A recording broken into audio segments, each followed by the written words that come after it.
ಓಂ ನಮಃ ದೇವರಾಜ ಸೇವ್ಯ.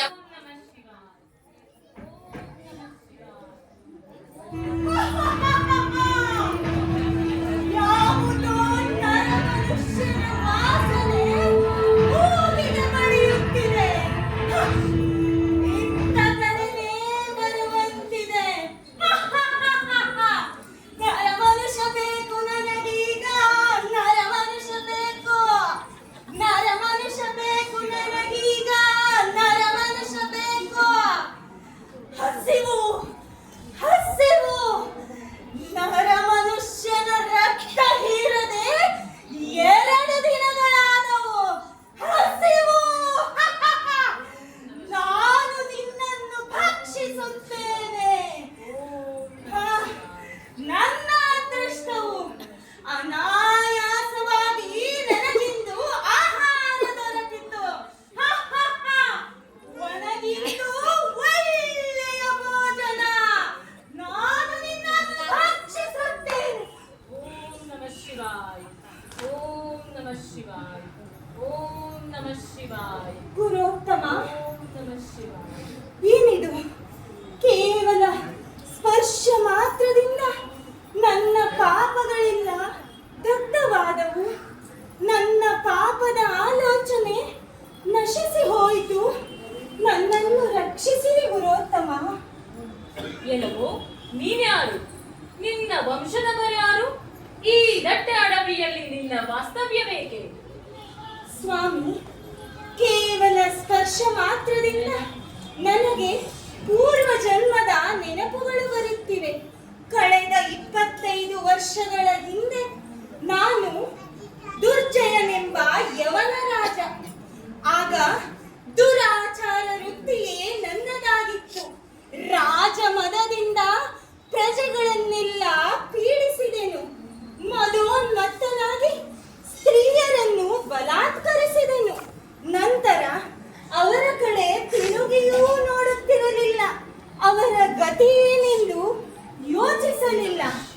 ಮಾಂಸ ಭಕ್ಷಣ, ಮದಿರಾ ಪ್ರಾಶನಗಳನ್ನು ಮಾಡಿದೆನು. ಅವುಗಳೆಲ್ಲವುಗಳ ಫಲವಾಗಿ ದೊಡ್ಡ ಕ್ಷಯ ರೋಗ ಬಂದು ನಾನು ಅಸುನೀಗಿದೆನು. ಆಗ ಯಮದೂತರು ನನ್ನನ್ನು ನರಕಕೂಪದಲ್ಲಿ ಚೆಲ್ಲಿದರು ಸ್ವಾಮಿ. ಎಲ್ಲೋ ಅಧಮ, ಅದೆಷ್ಟು ನೀಚ ಕೃತ್ಯಗಳನ್ನೆಸಗಿರುವೆ ನೀನು.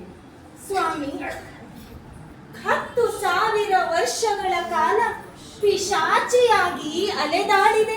ನಂತರದ ಜನ್ಮದಲ್ಲಿ ಹುಲಿಯಾಗಿ ಕ್ರೂರಿಯಾಗಿ ಅಸುನೀಗಿದೆ. ಆ ನಂತರ ಅಜಗರನಾಗಿ ಹೊರಳಾಡಿದೆ. ನಂತರ ಕಾಗೆ, ಕೋಳಿ, ನಾಯಿ, ಹಂದಿ, ನೀರ್ಗೋಳಿ, ಕುರುಡುಕಟ್ಟೆ, ಹಂದಿ, ಕಪ್ಪೆ, ನಾಯಿ, ಮೊಲ ಹೀಗೆ 24 ಜನ್ಮಗಳು ಸುತ್ತಾಡಿ 25ನೇ ಜನ್ಮದಲ್ಲಿ ಈ ಬ್ರಹ್ಮ ರಾಕ್ಷಸನ ಜನ್ಮ ತಾಳಿರುವೆ. ಕೇವಲ ನಿಮ್ಮ ಸ್ಪರ್ಶ ಮಾತ್ರದಿಂದ ನನಗೆ ಪೂರ್ವ ಜನ್ಮಗಳ ನೆನಪು ಬಂದಿದೆ. ನಿಶ್ಚಯವಾಗಿ ನೀವು ಆ ಪರಮಾತ್ಮನೇ ಸರಿ. ಸ್ವಾಮಿ, ನನ್ನಂಥ ನಿಕೃಷ್ಟನಿಗೆ ಇಂತಹ ಜ್ಞಾನ ಹೇಗೆ ಲಭ್ಯವಾಯಿತು? ನನಗೆ ಇನ್ನು ಮುಂದೆ ಜನ್ಮಗಳಾಗದಂತೆ ಅನುಗ್ರಹಿಸಿ ಸ್ವಾಮಿ. ಎಲ್ಲೋ ದಾನವ, ಕೇಳು. ಒಮ್ಮೆಲೆ ನಿನ್ನ ವೃತ್ತಿ ಬದಲಾದದು ಈ ಭಸ್ಮದ ಮಹಿಮೆಯಿಂದಲೇ ಸರಿ. ನನ್ನ ಅಂಗಾಂಗ ಲೇಪಿತ ಭಸ್ಮವು ನಿನ್ನ ಮೈ ಸೋಕಿ ನೀನು ಪುನೀತನಾದೆ. ಸಾಕ್ಷಾತ್ ಪರಶಿವನೇ ಈ ಭಸ್ಮವನ್ನು ಧರಿಸುವಾಗ ಇದರ ಮಹಿಮೆ ಅಷ್ಟಿಷ್ಟಲ್ಲ. ಓಂ ನಮಃ ಶಿವಾಯ. ಸ್ವಾಮಿ, ಒಂದು ಕಾಲದಲ್ಲಿ ನಾನು ರಾಜನಾಗಿ ಜನ್ಮ ತಾಳಿದ್ದೆ. ಆಗ ಅನೇಕ ಪುಣ್ಯ ಕಾರ್ಯಗಳನ್ನು ಮಾಡಿರುವೆ. ಆದರೂ ನನಗೇಕೆ ಈ ದುರವಸ್ಥೆ ಒದಗಿತ್ತು? ಎಲ್ಲೋ ದಾನವ, ಕೇಳಿಸಿಕೊ. ಆ ಪೂರ್ವ ಜನ್ಮಗಳಲ್ಲಿ ನೀನು ಮಾಡಿರುವಂತಹ ಸತ್ಕಾರ್ಯಗಳ ಪುಣ್ಯವೇ ನಿನಗೀಗ ಭಸ್ಮ ಸ್ಪರ್ಶದಿಂದ ವ್ಯಕ್ತವಾಗಿದೆ. ಇದೀಗ ಈ ಭಸ್ಮ ಸ್ಪರ್ಶದಿಂದ ನಿನ್ನ ಬ್ರಹ್ಮ ರಾಕ್ಷಸ ಜನ್ಮವು ವಿಮೋಚನೆಯಾಗಲಿದೆ. ಆಹಾ, ಸ್ವಾಮಿ, ನಿಮ್ಮ ಕೃಪಾ ಕಟಾಕ್ಷದಿಂದ ನನ್ನ ಪೂರ್ವ ಜನ್ಮದ ಪುಣ್ಯದಿಂದ ತಮ್ಮ ದರ್ಶನವು ಜ್ಞಾನವು ನನಗೆ ಲಭ್ಯವಾಯಿತು.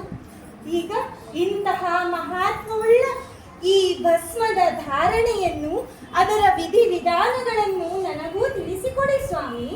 ಅವಶ್ಯವಾಗಿ ದಾನವ, ಕೇಳಿಸಿತು. ಸಾಕ್ಷಾತ್ ಪರಮೇಶ್ವರನು ಸನತ್ ಕುಮಾರನಿಗೆ ತಿಳಿಸಿದಂತಹ ಈ ಭಸ್ಮಧಾರಣೆಯ ವಿಧಾನ ಮತ್ತು ಮಹತ್ವವನ್ನು ಯಥಾವತ್ತಾಗಿ ನಿನಗೆ ತಿಳಿಸಿಕೊಡುತ್ತೇನೆ, ಕೇಳು. ಈ ಹಾಗೆಯೇ ಆಗಲಿ ಸ್ವಾಮಿ. ಭಸ್ಮಧಾರಣೆಯು ಅತ್ಯಂತ ಪವಿತ್ರವಾದದ್ದು, ಶಾಸ್ತ್ರಸಮ್ಮತವಾದದ್ದು. ನಾವು ಪವಿತ್ರವಾದ ಭರಣಿಯಿಂದ, ಗೋಮಯದಿಂದ ಭರಣೆಯನ್ನು ಮಾಡಿ ಅದನ್ನು ದೇವಾಗ್ನಿಯಲ್ಲಿ ದಹಿಸಿದರೆ ಸಾಕು, ನಮಗೆ ಭಸ್ಮವು ಲಭಿಸುತ್ತದೆ. ಅಷ್ಟೇ ಅಲ್ಲ, ಯಾವುದಾದರೂ ಯಜ್ಞ ಯಾಗಾದಿಗಳನ್ನು ಮಾಡಿದಂತಹ ಸ್ಥಳಗಳಿಂದ ದೊರೆತಂತಹ ಭಸ್ಮವನ್ನು ಧರಿಸಿದರೂ ಸಾಕು, ನಮಗೆ ಪುಣ್ಯ ಪ್ರಾಪ್ತಿಯಾಗುತ್ತದೆ. ಅದೇ ರೀತಿ ಈ ಭಸ್ಮಧಾರಣೆಯ ವಿಧಿವಿಧಾನವನ್ನು ಹೇಳುತ್ತೇನೆ, ಕೇಳಿಸಿಕೊ. ಮೊದಲು ನಮ್ಮ ದಕ್ಷಿಣ ಹಸ್ತದ ಅಂಗುಷ್ಠದಿಂದ ಭಸ್ಮವನ್ನು ಈ ರೀತಿ ಕಲಿಸಿಕೊಂಡು ಅನುಲೋಮವಾಗಿ ಒಂದು ಮಧ್ಯರೇಖೆಯನ್ನೆಳೆಯಬೇಕು. ತದನಂತರ ತರ್ಜನಿ, ಮಧ್ಯಮ, ಅನಾಮಿಕ ಈ 3 ಬೆರಳುಗಳಿಂದ ಭಸ್ಮವನ್ನು ತೆಗೆದುಕೊಂಡು ಈ ಹುಕ್ಕುಗಳನ್ನು ದಾಟದಂತೆ ತ್ರಿಪುಂಡ್ರವಾಗಿ ಈ ರೀತಿ 3 ರೇಖೆಗಳನ್ನೆಳೆಯಬೇಕು. ಹೀಗೆ ತ್ರಿಪುಂಡ್ರದ ವಿಧಿ ಇರುವವರು 3ಕ್ಕಿಂತ ಹೆಚ್ಚಿನ ರೇಖೆಗಳನ್ನು ಎಳೆಯುವಂತಿಲ್ಲ. ಸ್ವಾಮಿ, ಭಸ್ಮಧಾರಣೆ ಮಾಡುವಾಗ ನಾವು 3 ರೇಖೆಗಳನ್ನು ಮಾತ್ರ ಏಕೆ ಎಳೆಯಬೇಕು? ಅದಕ್ಕೂ ವಿಶೇಷತೆ ಇದೆ, ಕೇಳಿಸಿಕೊ. ನಾವು ಎಳೆಯುವಂತಹ 3 ರೇಖೆಯಲ್ಲಿ ಪ್ರಥಮ ರೇಖೆಯು ಅಕಾರವನ್ನು, ದ್ವಿತೀಯ ರೇಖೆಯು ಉಕಾರವನ್ನು, ತೃತೀಯ ರೇಖೆಯು ಮಕಾರವನ್ನು, ಒಟ್ಟಾರೆಯಾಗಿ ಅ ಊಮ ಅಂದರೆ ಓಂಕಾರವನ್ನು ಪ್ರತಿನಿಧಿಸುತ್ತದೆ. ಅಷ್ಟೇ ಅಲ್ಲದೆ ಈ 3 ರೇಖೆಗಳು ನಮ್ಮಲ್ಲಿರುವಂತಹ ಸತ್ವ, ರಜ, ತಮೋ ಗುಣಗಳನ್ನು ನಿಯಂತ್ರಿಸುತ್ತದೆ. ಅಷ್ಟೇ ಅಲ್ಲ, ಮನುಷ್ಯನಲ್ಲಿರುವಂತಹ ಇಚ್ಛಾಶಕ್ತಿ, ಜ್ಞಾನಶಕ್ತಿ, ಕ್ರಿಯಾಶಕ್ತಿಗಳನ್ನು ಇವು ಜಾಗೃತಗೊಳಿಸುತ್ತದೆ. ಆದ್ದರಿಂದ ಈ ಪವಿತ್ರವಾದಂತಹ ಭಸ್ಮವನ್ನು ಧಾರಣೆ ಮಾಡುವಂತಹ ಎಲ್ಲ ಮನುಷ್ಯರು ಸಹ ಪುಣ್ಯ ಪಡೆಯುತ್ತಾರೆ. ಚಾತುರು ವರ್ಣದವರು ಸಹ ಭಸ್ಮಲೇಪನವನ್ನು ಮಾಡುವುದರಿಂದ ಮೋಕ್ಷ ಗಳಿಸಬಹುದು. ಸ್ವಾಮಿ, ಇಂತಹ ಮಹಾತ್ಮವುಳ್ಳ ಈ ಭಸ್ಮವನ್ನು ನನಗೂ ಸ್ವಲ್ಪ ಅಭಿಮಂತ್ರಿಸಿಕೊಡುವಿರಾ? ಅವಶ್ಯವಾಗಿ. ಓಂ ನಮಃ ಶಿವಾಯ, ಓಂ ನಮಃ ಶಿವಾಯ, ಓಂ ನಮಃ ಶಿವಾಯ, ಓಂ ನಮಃ ಶಿವಾಯ, ಓಂ ನಮಃ ಶಿವಾಯ, ಓಂ ನಮಃ ಶಿವಾಯ, ಓಂ ನಮಃ ಶಿವಾಯ, ಓಂ ನಮಃ ಶಿವಾಯ, ಓಂ ನಮಃ ಶಿವಾಯ, ಓಂ ನಮಃ ಶಿವಾಯ, ಓಂ ನಮಃ ಶಿವಾಯ, ಓಂ ನಮಃ ಶಿವಾಯ. ಅಗ್ನಿರ್ನಿರತಿ ಭಸ್ಮ, ವಾಯುರ್ನಿರತಿ ಭಸ್ಮ, ಜಲಮಿತಿ ಭಸ್ಮ, ಸ್ಥಳಮಿತಿ ಭಸ್ಮ, ವ್ಯೋಮೇತಿ ಭಸ್ಮ, ಸರ್ವಂ ಹಿ ಇದಂ ಭಸ್ಮ ಮಹಿಮ. ಮನ ಇತ್ಯೇತಾನಿ ಚಕ್ಷುಂಷಿ ಭಸ್ಮಾನಿ. ಅರ್ಥಾತ್ ಸ್ಥಳದಲ್ಲಿಯೂ ಭಸ್ಮವಿದೆ, ಅಗ್ನಿಯಲ್ಲೂ ಭಸ್ಮವಿದೆ, ವಾಯುವಲ್ಲೂ ಭಸ್ಮವಿದೆ, ಜಲದಲ್ಲಿಯೂ ಭಸ್ಮವಿದೆ. ಅಷ್ಟೇ ಅಲ್ಲ, ಮನುಷ್ಯನ ಮನಸ್ಸು ಹಾಗೂ ಇಂದ್ರಿಯಗಳಲ್ಲೂ ಸಹ ಭಸ್ಮದ ಅಂಶವಿದೆ. ಅಷ್ಟೇ ಯಾಕೆ, ಭೂಮಿರಾಪೋ ನಲೋ ನಿಲೋ ನಭಃ ಅರ್ಥಾತ್ ಆಕಾಶ, ಭೂಮಿ, ವಾಯು, ಅಗ್ನಿ, ಜಲ ಈ ರೀತಿ ಪಂಚಭೂತಗಳಲ್ಲಿಯೂ ಸಹ ಭಸ್ಮದ ಅಂಶವು ಅಡಕವಾಗಿದೆ. ಆದ್ದರಿಂದ ಯಾವ ಮನುಷ್ಯರು ಈ ಭಸ್ಮವನ್ನು ಧರಿಸುತ್ತಾರೋ ಅವರ ಪಾಪಗಳೆಲ್ಲವೂ ದಗ್ಧವಾಗಿ ಅವರು ಪುಣ್ಯವನ್ನು ಸಂಪಾದಿಸುತ್ತಾರೆ. ಅವರ ಪುಣ್ಯ ಸಂಪಾದನೆಗೆ ಇದೊಂದು ಉತ್ತಮ ಮಾರ್ಗ. ಆದ್ದರಿಂದ ಭಸ್ಮಧಾರಣೆಯು ಅತ್ಯುತ್ತಮವಾಗಿದೆ. ಓಂ ನಮಃ ಶಿವಾಯ, ಓಂ ನಮಃ ಶಿವಾಯ, ಓಂ ನಮಃ ಶಿವಾಯ, ಓಂ ನಮಃ ಶಿವಾಯ, ಓಂ ನಮಃ ಶಿವಾಯ, ಓಂ ನಮಃ ಶಿವಾಯ, ಓಂ ನಮಃ ಶಿವಾಯ. ಆಹಾ, ಏನಿದು ಪರಮಾಶ್ಚರ್ಯ! ಈ ಭಸ್ಮಧಾರಣೆಯಿಂದ ನನ್ನ ರಾಕ್ಷಸ ಜನ್ಮ ಹೋಗಿ ನಾನು ಪುಣ್ಯ ಪುರುಷನಾದೆ. ನನ್ನ ಜನ್ಮ ಪಾವನವಾಯಿತು. ಧನ್ಯೋಸ್ಮಿ ಸ್ವಾಮಿ, ಧನ್ಯೋಸ್ಮಿ. ಹೇಳು ಸಾತ್ವಿಕನೇ, ಹೇಳು. ಇದೆಂತಹ ಚಮತ್ಕಾರ ಹಾಗೂ ಭಸ್ಮದ ಮಹಾತ್ಮೆ!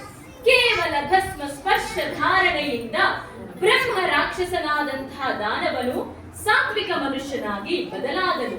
ಅದೇ ರೀತಿ ನಾವೆಲ್ಲರೂ ಸಹ ಪ್ರತಿನಿತ್ಯ ಭಸ್ಮಧಾರಣೆ ಮಾಡುವುದರಿಂದ ತಿಳಿದೋ ತಿಳಿಯದೆಯೋ ಆಗಿರುವಂತಹ ಪಾಪಗಳೆಲ್ಲ ದಗ್ಧವಾಗಿ ಪುಣ್ಯಗಳು ನಮ್ಮನ್ನು ಹುಡುಕಿಕೊಂಡು ಬರುವುದಲ್ಲದೆ ನಾವು ಮೋಕ್ಷದಾರಿಯನ್ನು ಕಾಣುತ್ತೇವೆ.